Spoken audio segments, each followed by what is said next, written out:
नमस्ते। मैं डॉक्टर राधा माहली, घंटी आधारित शिक्षिका, अर्थशास्त्र विभाग, जेएलएन कॉलेज चकधरपुर, कोल्हान विश्वविद्यालय से। आज का ये video UG semester 3 economics honours के विद्यार्थियों के लिए है। इंटरनेशनल इकोनॉमिक्स पेपर से रिलेटेड है। आज हम लोग इस वीडियो में मुक्त व्यापार यानी कि फ्री ट्रेड क्या होता है और उसके गुण और दोषों के बारे में हम लोग बात करेंगे। तो सबसे पहले हम लोग बात करते हैं कि मुक्त व्यापार फ्री ट्रेड क्या होता है। जब अलग अलग देशों के बीच में व्यापार होते हैं, अंतर्राष्ट्रीय व्यापार होते हैं और उन अंतर्राष्ट्रीय व्यापार में किसी भी तरह का प्रशुल्क या कोटा नहीं लगाया जाता है, तो उसे हम लोग मुक्त व्यापार कहते हैं। मुक्त व्यापार के अंतर्गत विभिन्न देशों के बीच वस्तुओं का आयात निर्यात पूरी तरह से फ्री होता है, मुफ्त होता है। उसमें किसी भी प्रकार के नियंत्रण या प्रतिबंध नहीं लगाए जाते हैं। जितनी भी वस्तुएं हैं उनका आयात निर्यात जो है वो स्वतंत्र रूप से किया जा सकता है। कोई भी देश उन सभी वस्तुओं का आयात कर सकता है जिन वस्तुओं की उत्पादन लागत उसके अपने देश में जो उत्पादन लागत होती है उससे कम कीमत पर अगर वस्तुओं को वो मिल जाता है तो उन वस्तुओं का वो जितनी चाहे उतनी मात्रा का आयात कर सकते हैं। तो इस प्रकार हम लोग देख रहे हैं कि मुक्त व्यापार के अंतर्गत किसी भी तरह का टैरिफ नहीं होता है, किसी भी तरह का कोटा निर्धारित नहीं किया जाता है और वस्तुओं के आयात निर्यात या हम लोग कह सकते हैं कि अंतर्राष्ट्रीय व्यापार में किसी भी तरह का प्रतिबंध नहीं लगाया जाता है। इसी को ही हम लोग मुक्त व्यापार कहते हैं, फ्री ट्रेड कहते हैं। जैसे हम लोग देखेंगे कि मुक्त व्यापार के संदर्भ में प्रोफेसर लिप्सी का क्या कहना है। उन्होंने कहा है कि मुक्त व्यापार जगत वह होगा जिसमें आयात तथा निर्यात करने पर कोई प्रशुल्क और किसी भी प्रकार का कोई प्रतिबंध नहीं होगा। तो इन्होंने बहुत ही सुंदर ढंग से मुक्त व्यापार की परिभाषा दी है। तो इस प्रकार हम लोगों ने समझा कि मुक्त व्यापार क्या चीज है। लेकिन मुक्त व्यापार के संदर्भ में एक अपवाद है। अपवाद क्या होता है कि कभी कभी जो है वस्तुओं की जितनी लागत लाभ होती है उसके हिसाब से सरकार जो है वो टैरिफ लगा सकती है। लेकिन यहाँ पर जब वो टैरिफ लगाती है तो उसका मकसद या उद्देश्य अपने देश के वस्तुओं को संरक्षण देना नहीं होता है, बल्कि वह राजस्व प्राप्त करना चाहता है। तो राजस्व प्राप्ति हो सकता है। जैसे हम लोग यहाँ पर एक उदाहरण के माध्यम से इसे समझने का प्रयास करते हैं कि मान लीजिए कि कुछ वस्तुओं का आयात किया जा रहा है और सरकार जो है वो 15% टैरिफ तय कर देती है उन वस्तुओं पर। तो जितनी भी वस्तुओं का आयात हो रहा है तो आप देखिएगा कि जिन वस्तुओं का जो है लागत लाभ 15% से अधिक है उन वस्तुओं के आयात पर किसी भी तरह का प्रतिबंध नहीं लगेगा और वे वस्तुओं का आयात होते रहेगा जितनी मात्रा में पहले हो रही थी। लेकिन यदि जिन वस्तुओं का लागत लाभ जो है वो 15% से कम है उन वस्तुओं का आयात जो है वो बंद हो जाएगा। तो उस सिचुएशन में हम लोग बोल सकते हैं कि जितना टैरिफ लगाया गया है वो यहाँ राजस्व प्राप्ति के लिए नहीं बल्कि संरक्षण के उद्देश्य से लगाया गया है और उस स्थिति में मुक्त व्यापार वहाँ पर खत्म हो जाएगा। लेकिन मुक्त व्यापार के अंतर्गत सरकार का यह हमेशा प्रयास रहता है कि जिन वस्तुओं का भी आयात किया जा रहा है उन वस्तुओं को जितनी लागत लाभ की प्राप्ति हो रही है तो टैरिफ का जो दर रहता है उस प्रतिशत से कम ही रहता है ताकि वस्तुओं का आयात पर किसी भी तरह का रोक ना लगे। तो इस प्रकार हम लोगों ने यहाँ पर समझा कि मुक्त व्यापार या फ्री ट्रेड क्या है, इसका कंसेप्ट क्या है। अब हम लोग बात करेंगे कि फ्री ट्रेड से क्या क्या लाभ होते हैं, मुक्त व्यापार के द्वारा क्या क्या लाभ होता है। बहुत ही संक्षिप्त रूप में हम लोग इसकी चर्चा करेंगे। तो सबसे पहले हम लोग देखेंगे कि उत्पादन को अधिकतम करता है। मुक्त व्यापार जो है वो उत्पादन को अधिकतम करता है और प्रत्येक देश जब अंतर्राष्ट्रीय व्यापार में प्रवेश करता है तो तो वो श्रम विभाजन एवं विशिष्टीकरण के द्वारा अपने व्यापार को अधिकतम करने का प्रयास करता है। जब वो अपने व्यापार को अधिकतम करता है तो वो इष्टतम फार्म के रूप में वो काम करने लगता है, जहाँ पर कम से कम लागत पर वो अधिक से अधिक वस्तुओं का उत्पादन करने में सफल हो जाता है। तो इस प्रकार हम लोग देखेंगे कि मुक्त व्यापार जो है वो उत्पादन को अधिकतम बनाता है, मैक्सिमम प्रोडक्शन देता है, जिससे क्या होता है, उस देश का राष्ट्र आय भी बढ़ता है। जितने देश मुक्त व्यापार से जुड़े रहते हैं सभी देशों का राष्ट्र आय बढ़ने लगता है। आगे हम लोग देखेंगे कि संसाधनों का इष्टतम प्रयोग भी इसका एक गुण है, इसका एक लाभ है, क्योंकि मुक्त व्यापार के द्वारा जब अलग अलग देश जो है वो अलग अलग वस्तुओं के उत्पादन में विशिष्टीकरण और श्रम विभाजन करने लगते हैं, तो वो अपने पास उपलब्ध सभी संसाधनों का इष्टतम प्रयोग करने लगते हैं, एकदम आदर्श उनका प्रयोग करने लगते हैं, जिससे उनकी कुशलता, उनकी दक्षता और उनकी वर्किंग कैपेसिटी में वृद्धि होती है। नेक्स्ट हम लोग देखेंगे कि फ्री ट्रेड के द्वारा उपभोग भी जो है वो भी अधिकतम होता है। उपभोग किस प्रकार अधिकतम होता है, क्योंकि आयात के माध्यम से, यहाँ पर आप देखिए कि बहुत सारे देश बहुत सारे वस्तुओं का आयात निर्यात कर रहे हैं, तो ऐसे भी वस्तु जिनका उत्पादन अपने देश में नहीं हो रहा है या जिनका कीमत बहुत अधिक है, तो आयात के माध्यम से उस तरह की वस्तुएं उपभोक्ताओं को प्राप्त हो जाती है, सस्ती दर पर प्राप्त हो जाती है। तो इस तरह से उपभोक्ताओं का उपभोग जो है वो इष्टतम हो जाता है, अधिकतम हो जाता है। एक और तो वो सस्ती दरों पर वस्तुओं का उपभोग कर सकते हैं, क्योंकि हो सकता है कि वही वस्तुएं घरेलू महंगी बन रही हो और आयात के माध्यम से उन्हें सस्ते मिल जा रही हो। दूसरा, वे लोग ऐसे भी वस्तुओं का उपभोग कर सकते हैं जिनका उत्पादन अपने देश में नहीं हो रहा हो। तो इस प्रकार हम लोग देखते हैं कि मुक्त व्यापार के द्वारा उपभोक्ताओं का जो उपभोग है वो अधिकतम हो जाता है। नेक्स्ट हम लोग देखते हैं कि फ्री ट्रेड से और क्या लाभ होता है। इससे बहुत एजुकेशनल बेनिफिट भी मिलता है, शिक्षाप्रद लाभ भी मिलता है, क्योंकि फ्री ट्रेड के माध्यम से एक देश दूसरे देश के संपर्क में आते हैं, उनकी कार्यकुशलता, उनकी टेक्नोलॉजी, उनकी वर्किंग कैपेसिटी और बहुत सारी नई जानकारियों के बारे में पता चलता है। तो इस तरह से क्या होता है, ये शिक्षाप्रद भी होता है। प्रत्येक देश जब फ्री ट्रेड करता है तो वो अपने उत्पादन को अधिकतम करने का प्रयास करता है और अपने कॉस्ट को मिनिमम करने का प्रयास करता है, और इसके लिए उसे लगातार नव प्रवर्तन करने पड़ते हैं, लगातार नई चीज़ों का आविष्कार करना पड़ता है। तो इस तरह से उस देश का जो शिक्षा का स्तर है वो भी बढ़ता है, या ज्ञान का स्तर है वो भी बढ़ता है, और कुछ नया आविष्कार होता है।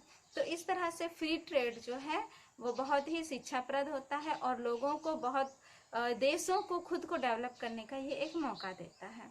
नेक्स्ट हम लोग देखते हैं कि मुक्त व्यापार के द्वारा क्या होता है, बाजार का दायरा जो है वो बहुत बड़ा हो जाता है, क्योंकि अलग अलग वस्तुएं अलग अलग देशों में आयात निर्यात की जाती है। तो आप ऐसे समझ सकते हैं कि एक देश का वस्तु सभी देशों में लगभग जा रहा है, तो उसका मार्केट बहुत ज़्यादा बड़ा हो जाता है, विभिन्न देशों में उसका बाजार होता है। तो एक देश का एक वस्तु का बाजार बहुत सारे देश हो जाते हैं। तो इसी तरह से जो बाजार है, जो मार्केट है, उसका दायरा बहुत ही बड़ा हो जाता है। आगे हम लोग देखेंगे कि इससे यानी कि मुक्त व्यापार से एकाधिकार पर भी रोक लगता है। एकाधिकार पर कैसे रोक लगता है, क्योंकि मुक्त व्यापार के अंतर्गत जो भी फार्में हैं वे कुशलतम ढंग से विशिष्टीकरण के साथ में अपना काम को करती है, और जब वो कुशलतम ढंग से और विशिष्टीकरण के साथ अपने काम को करती है तो वो उसका जो उद्योग होता है या जो फार्म होता है वो इष्टतम बिंदु पर होता है, एकदम मतलब कि इष्टतम बिंदु पर जाके वो काम करने लगता है। तो इस प्रकार जब वो इष्टतम बिंदु पर जाके काम करता है तो वो सबसे बेस्ट सिचुएशन में होता है और कम से कम लागत पर वो उत्पादन कर पाता है, अपने ऑप्टिमल कंडीशन में होता है। तो जब कम से कम उत्पादन पर वो सबसे कम लागत पर वो उत्पादन कर पाता है तो उन वस्तुओं की कीमतें भी क्या होती है, कम होती हैं। तो मुक्त व्यापार के अंतर्गत क्या हो जाता है, कम कीमत पर वस्तुएं उपलब्ध हो जाती है और अलग अलग वस्तुओं के बीच में प्रतियोगिता होने लगती है। तो जब प्रतियोगिता होने लगती है तो मांग और पूर्ति के द्वारा जो है उनका कीमत निर्धारित हो जाता है। तो एक प्रकार से वहाँ पूर्ण प्रतियोगिता वाली स्थिति हो जाती है और जिस प्रकार पूर्ण प्रतियोगिता के अंतर्गत कीमत का निर्धारण होता है उसी प्रकार मुक्त व्यापार के अंतर्गत भी कीमत का निर्धारण होने लगता है। तो ऐसा होने से क्या होता है, एकाधिकारी प्रवृत्ति पर रोक लगती है। नेक्स्ट हम लोग देखेंगे कि मुक्त व्यापार के द्वारा क्या होता है, साधनों की जो आय है वो भी अधिक होती है, क्योंकि साधन जो है वो एक जगह से दूसरी जगह गतिशील होते हैं कि उनको ज़्यादा लाभ मिले। श्रमिक भी एक जगह से दूसरे जगह गतिशील होंगे कि उनको मजदूरी ज़्यादा मिले। इसी तरह पूंजी की भी गतिशीलता एक जगह से दूसरे जगह होने लगती है ताकि जहाँ से उसको ज़्यादा बेनिफिट मिले, जहाँ से ज़्यादा ब्याज मिले, जहाँ से ज़्यादा मजदूरी मिले, तो उत्पादन के साधन उस और गति करने लगते हैं। और इससे क्या होता है, उत्पादन के साधन की आय भी बढ़ने लगती है। जब उत्पादन के साधन की आय बढ़ने लगती है तो उत्पादन के साधनों का जो लेवल ऑफ रहने का जो स्तर है तो वो भी उनका बढ़ने लगता है और अल्टीमेटली हम लोग देखेंगे कि इससे राष्ट्र आय में वृद्धि होने लगती है। तो इस प्रकार फ्री ट्रेड जो है वो धीरे धीरे एक देश की राष्ट्र आय को बढ़ाने लगता है और फिर ये आविष्कार को भी प्रोत्साहन देता है। जैसे मैंने आपसे थोड़ी देर पहले भी कहा था कि फ्री ट्रेड के अंतर्गत पूर्ण प्रतियोगिता में टिके रहने के लिए ये बहुत ज़रूरी है कि वो लगातार अपने प्रोडक्ट का क्वालिटी में सुधार करे और कम से कम दाम पर, कम से कम लागत पर उस चीज़ को वो बनाए। तो इसलिए लगातार नव प्रवर्तन और आविष्कार होते रहते हैं जितने भी देश जो हैं फ्री ट्रेड से जुड़े होते हैं। आगे हम लोग और देखेंगे कि मुक्त व्यापार के द्वारा, फ्री ट्रेड के द्वारा अलग अलग देशों में परिवहन के साधनों का और संचार का भी विकास होता है। रेल मार्ग, सड़क मार्ग या फिर आपका वायु मार्ग, वायु परिवहन या जल परिवहन, इन सारे परिवहन का विकास होने लगता है क्योंकि मुक्त व्यापार के द्वारा इन्हीं परिवहनों की आवश्यकता होती है।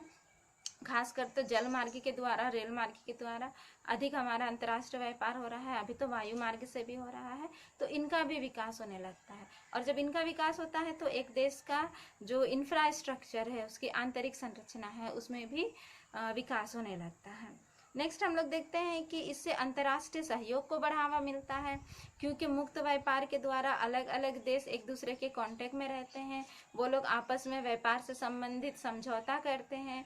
तो इस तरह वो एक दूसरे को सपोर्ट करते हैं क्योंकि वो जानते हैं कि फलना देश मेरा मार्केट है, अगर उस देश का स्थिति अच्छा रहेगा तो मेरा सामान वहाँ बिकेगा, अगर उस देश की स्थिति खराब हो जाती है तो फिर मेरा खरीदार वहाँ पर कम हो जाएंगे, मेरा सामान कोई नहीं खरीद पाएगा। तो इस तरह से यहाँ पर जो है, जो धनी देश है वो लोग भी गरीब देशों को उठाने का प्रयास करते हैं, उनको विकास की ओर खींचने का प्रयास करते हैं ताकि गरीब देशों की वर्किंग कैपेसिटी बढ़े। और जब गरीब देशों की वर्किंग कैपेसिटी बढ़ेगी तो वो डेफिनेटली उन धनी देशों के ही वस्तुओं को वो खरीदने में सक्षम होंगे और धनी देशों की वस्तुएं जो है वो बिकेंगी। तो इस तरह से वो लोग गरीब देशों को सपोर्ट करके एक तरह से अपने खरीदार को सपोर्ट करते हैं कि भाई तुम्हारी आर्थिक स्थिति अच्छी होगी तो तुम कल मेरा ही सामान खरीदोगे। तो इस प्रकार वो लोग एक दूसरे को सहयोग करते हैं, आर्थिक सहायता भी प्रदान करते हैं।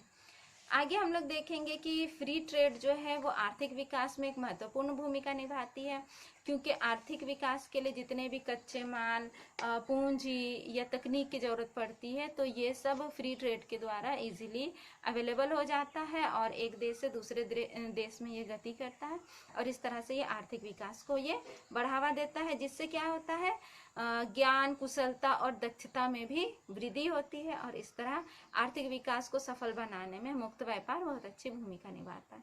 तो इस प्रकार हमने उन कुछ बातों के बारे में बात की, यहाँ पर कुछ बिंदुओं के बारे में बात की जिससे हमें पता चलता है कि मुक्त व्यापार जो है वो अच्छा है। तो उसके क्या क्या लाभ है, या हम लोग बोल सकते हैं कि मुक्त व्यापार के पक्ष में हम लोग इस तरह के तर्क जो है वो प्रस्तुत कर सकते हैं। लेकिन ऐसा नहीं है कि मुक्त व्यापार से कुछ हानि नहीं होती है। तो मुक्त व्यापार के विपक्ष में भी कई अर्थशास्त्रियों ने अपने मत प्रस्तुत किए हैं। तो चलिए हम लोग थोड़ी बहुत बात कर लेते हैं कि मुक्त व्यापार की क्या क्या हानियाँ हो सकती है। सबसे पहली बात तो ये है कि अभी भी आप देखिएगा किसी भी इकोनॉमी में जो मुक्त व्यापार वाली स्थिति आपको मिलेगी ही नहीं, या बहुत कम मिल सकती है।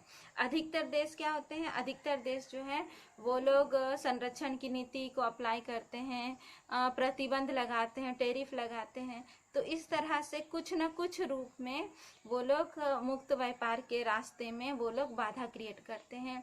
आप इसके अंतर्गत देख सकते हो, एकाधिकार देख सकते हो, क्रेता एकाधिकार देख सकते हो, उत्पादक संघ देख सकते हो, या आपका जो श्रम बाजार है, अगर श्रम बाजार अपूर्ण है और अलग अलग तरह के वे लोग प्रशुल्क लगाते हैं। तो इस तरह ये सारी चीज़ें जो हैं ये मुक्त व्यापार को सफल होने नहीं देती है, मुक्त व्यापार के क्षेत्र में बाधाएं या रोड़े उत्पन्न करती रहती है। आगे हम लोग देखते हैं कि मुक्त व्यापार के द्वारा क्या होता है, एक पक्ष लाभ होने लगता है। जैसे कोई देश अगर सोच लीजिए वो कृषि से संबंधित चीज़ों का वो निर्यात कर रहा है, तो फिर वो कृषि को ही विकसित करेगा अपने देश में, औद्योगिक क्षेत्र के विकास की ओर ध्यान नहीं देगा। इसी प्रकार अगर कोई देश औद्योगिक क्षेत्र की वस्तुओं का निर्यात कर रहा है तो औद्योगिक क्षेत्र को ध्यान देगा, कृषि क्षेत्र को ध्यान नहीं देगा। तो हम लोग यहाँ पर देखते हैं कि मुक्त व्यापार होने से क्या होता है कि एक पक्ष विकास होने लगता है, एक एक देश का एक एक साइड का ही विकास होने लगता है, और कुछ कुछ क्षेत्र उसके जो है वो अविकसित रह जाते हैं। नेक्स्ट हम लोग इसका एक हानि ये भी देखते हैं कि मुक्त व्यापार अगर होता है तो उसमें हानिकारक वस्तुएं या घटिया वस्तुओं का भी आयात निर्यात होता है। क्योंकि वस्तुओं पर किसी भी तरह का रोक टोक या प्रतिबंध नहीं होता है, तो दूसरे देश जो हैं वस्तुओं की क्वालिटी को उतना अधिक ध्यान नहीं देता है, लेकिन उनका व्यापार वो कर देते हैं। नेक्स्ट हम लोग देखेंगे कि मुक्त व्यापार के द्वारा राशि पतन भी होता है। राशि पतन यानी कि डंपिंग, इसके अंतर्गत क्या होता है कि कोई एक देश अपनी वस्तुओं को दूसरे देश पर बहुत ही कम कीमत पर बेचता है ताकि वहाँ के मार्केट को वो अपने कब्जे में ले सके। तो इस तरह मुक्त व्यापार होने से जो है डंपिंग वाली स्थिति होती है, राशि पतन वाली स्थिति होती है।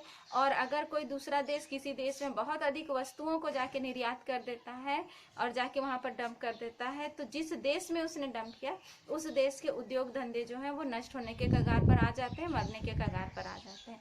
तो इस तरह से दूसरे देश का जो इकोनॉमी है उसको भयानक क्षति का सामना करना पड़ता है। फिर हम लोग देखते हैं कि एकाधिकार का भी जन्म होता है मुक्त व्यापार के द्वारा।